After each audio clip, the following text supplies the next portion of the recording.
Hello students, आज मैं आप लोगों को थर्ड चैप्टर पढ़ाने जा रहा हूँ जिसका नाम है सिंथेटिक फाइबर्स एंड प्लास्टिक्स। इस चैप्टर के अंदर हम क्या क्या पढ़ेंगे मैं आपको बता दूं। पहले हम लोग जितने भी फाइबर्स पढ़ने जा रहे हैं, सिंथेटिक फाइबर्स पढ़ने जा रहे हैं, वो सिंथेटिक का मतलब ही मैन मेड फाइबर्स होते हैं जो हमारे लिए बहुत यूज़फुल होते हैं। आपने 7th क्लास और 6th क्लास में नेचुरल फाइबर्स के बारे में पढ़ा था, जिसमें जूट पढ़ा आपने, कॉटन पढ़ा आपने, वुल पढ़ा आपने, है ना। But in 8th class you will study the man made fibres, और मैन मेड फाइबर्स को ही सिंथेटिक फाइबर कहा जाता है।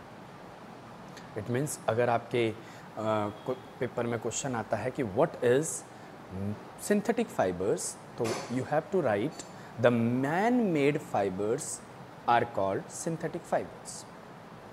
अब मैन मेड फाइबर कौन कौन से हैं? रेयॉन, नायलॉन, पॉलिस्टर, एक्राइलिक, ये सारे आपके सिंथेटिक फाइबर्स के अंदर इंक्लूडेड हैं। ये आप सारी चीज़ें अंडरलाइन कर सकते हैं। तो क्या समझ में आया आपको? आपको ये समझ में आया कि सिंथेटिक फाइबर्स वो फाइबर्स हैं जो मैन मेड होते हैं, और उनके कौन कौन से एग्जाम्पल हुए? रेयॉन, नायलॉन, पॉलिस्टर, एक्राइलिक, ये सारे आपके सिंथेटिक फाइबर के अंदर इंक्लूडेड होते हैं। सिंथेटिक फाइबर्स बहुत छोटे छोटे यूनिट से बने हुए होते हैं। सिंथेटिक फाइबर बहुत बड़ा यूनिट नहीं है, तो वो यूनिट जिसको जोड़कर बहुत बड़ा फाइबर बनाया जाता है, उस यूनिट को हम लोग मोनोमर्स कहते हैं। तो synthetic fibre are made up of small units called monomer, और जब 1000 ऑफ मोनोमर्स जुड़ जाते हैं तो पॉलीमर बन जाते हैं। यानी 1000 ऑफ मोनोमर्स, मोनोमर एक तरह का केमिकल सब्सटेंस होता है। जैसे कि हम लोग मैन मेड मतलब सिंथेटिक फाइबर बना रहे हैं, तो वो तो मैन मेड बना रहा है, तो मैन कैसे बनाएगा? अब वो सिंथेसाइज तो करेगा नहीं ना बेटा, वो तो कोई ना कोई केमिकल को जोड़कर ही तो एक स्ट्रक्चर बनाएगा, है ना। तो monomer is what? Monomer is a chemical substance which join together to form large unit, let me tell you, to form a large unit called polymer. यानी जब बहुत सारे यूनिट्स जुड़ जाते हैं, जब बहुत छोटे छोटे यूनिट जुड़ जाएंगे तो आपके क्या बन जाएंगे? पॉलीमर्स बन जाएंगे। पॉली का मतलब ही होता है मैनी, यानी the word polymer means many units. Many मतलब बहुत सारे यूनिट्स। नाउ मोनोमर अब जब कंबाइन होते हैं, जैसा कि आपको पता है कि मोनोमर्स क्या है? मोनोमर एक छोटे छोटे यूनिट्स है ना।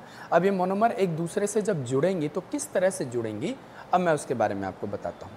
या तो वो चेन के फॉर्म में कंबाइन हो सकती हैं, जैसे बीड्स होते हैं, आपने देखा होगा माले के जो छोटे छोटे बीड्स होते हैं, या तो वो स्ट्रेट में जुड़ सकते हैं। ये देखिए, स्ट्रेट में जुड़ सकते हैं।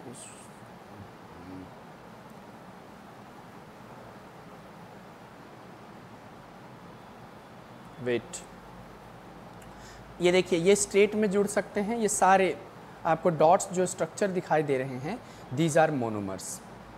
यानी कि या तो ये स्ट्रेट में जुड़ सकते हैं या ये क्रॉस में जुड़ सकते हैं। जैसे ये एक स्ट्रेट हो गया, ऐसे बहुत सारे हमने मोनोमर्स इस तरह से जोड़ दिए, है ना बेटा, इस तरह से मोनोमर जोड़ दिए, और साथ में ऐसे क्रॉसिंग भी कर दी हम लोगों ने, लाइक दिस।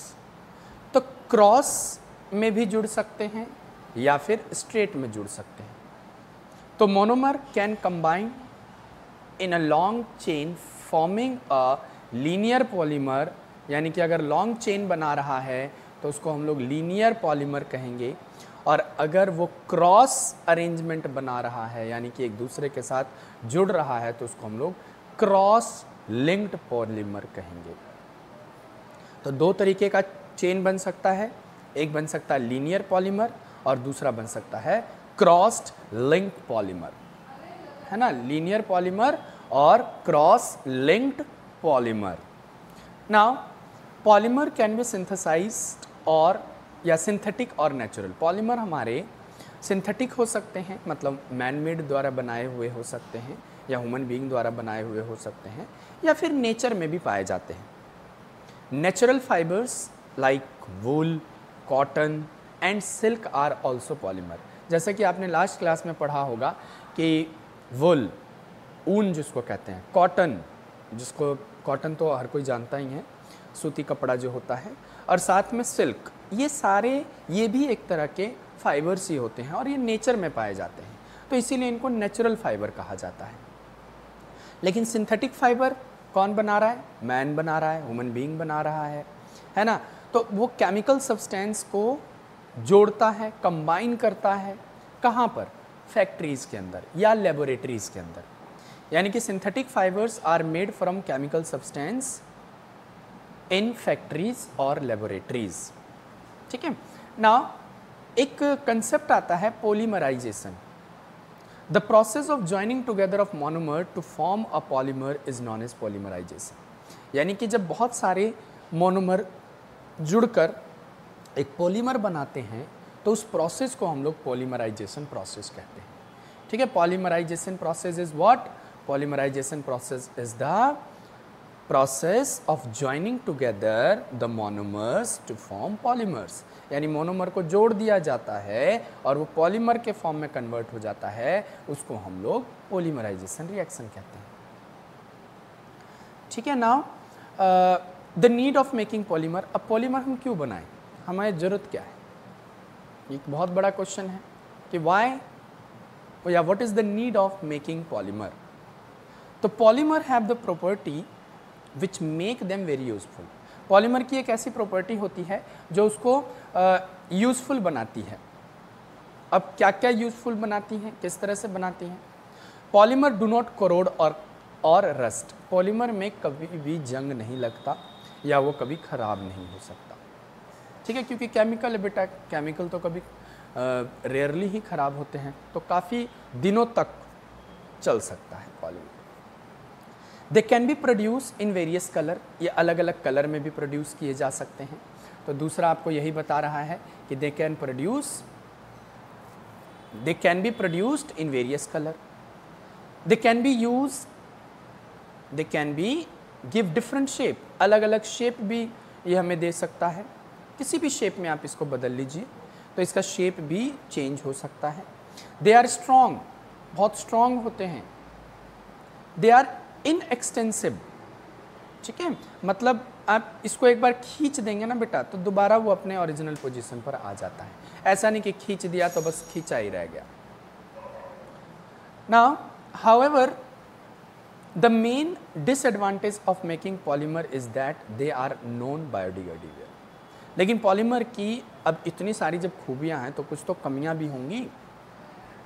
तो उसकी कमियां ये है कि जितने भी पॉलीमर्स होते हैं वो नॉन बायोडिग्रेडेबल होते हैं। यानी कि अगर आप उसको अर्थ पर गिरा दोगे तो बेटा वो डिकम्पोज नहीं होगा, वो सड़ेगा नहीं, वो काफ़ी समय तक ऐसे ही एनवायरनमेंट को पोल्यूट करता रहेगा। तो इसीलिए नॉन बायोडिग्रेडेबल इन नेचर होते हैं। They also catch fire easily and produce poisonous gases. यानी ये आग जल्दी इनमें लग जाता है, प्लस पॉइजनस गैस और केमिकल्स ऐसे सिक्रीट करते हैं जो हमारे एनवायरनमेंट के लिए हार्मफुल होते हैं। तो आज मैंने आपको पॉलीमर समझाया। अगली क्लास में मैं आप लोगों को पॉलीमर्स के एग्जाम्पल समझाऊंगा, कौन कौन से एग्जाम्पल्स हैं। ठीक है, चलिए अब इसके आप नोट्स बनाकर मुझे सेंड करेंगे। Thank you and have a nice day students.